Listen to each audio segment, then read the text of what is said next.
கடைசியா 28வது arrear exam எழுத போலாமா? போலாம்.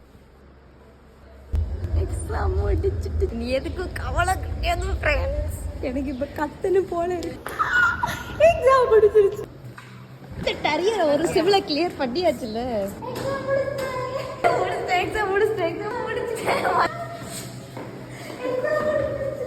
என்னன்னா காலேஜ் நான் ஆச்சரியமா பாக்குறாங்க. இவர் வந்துட்டு கங்க்ராச்சுலேட் சொன்னாங்க. சிரிச்சுட்டே இருக்கேன். ஒரு மாதிரி இதே ரோட்ல ஒவ்வொரு அரியர் எழுதும் போதுன்னு ஒரு கஷ்டமா இருக்கும்.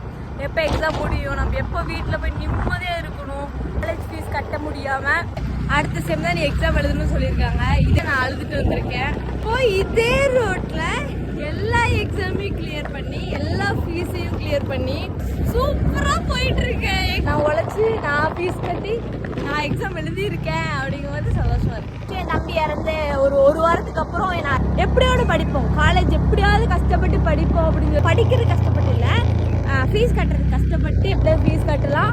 நம்ம அப்படியா, நம்ம தான் நம்ம அம்மா அப்பாவுக்கு கஷ்டத்தையே கொடுக்க மாட்டோமே. பசியே எடுத்தாலும் பசிக்கலன்னு சொல்லுவோம். நான் எப்படி போய் எங்க அம்மா அப்பாட்ட போயிட்டு ஃபீஸ் கட்டுவேன்னு சொல்லுவேன். ஜூனியர்ஸ் கூடயே படிக்கிறேன், எனக்கு பிரச்சனை இல்லை. பசங்க பொண்ணுங்க எல்லாம் கிண்டல் பண்ணி என்னால இது முடியுமான்னு தான் யோசிச்சேன். ஒரு மாசம் உன்னால இது கரெக்டா நீ பண்ணிட்ட, என்ன வேணா பண்ண முடியும்ல. அப்பா முடிச்சுட்டேன்.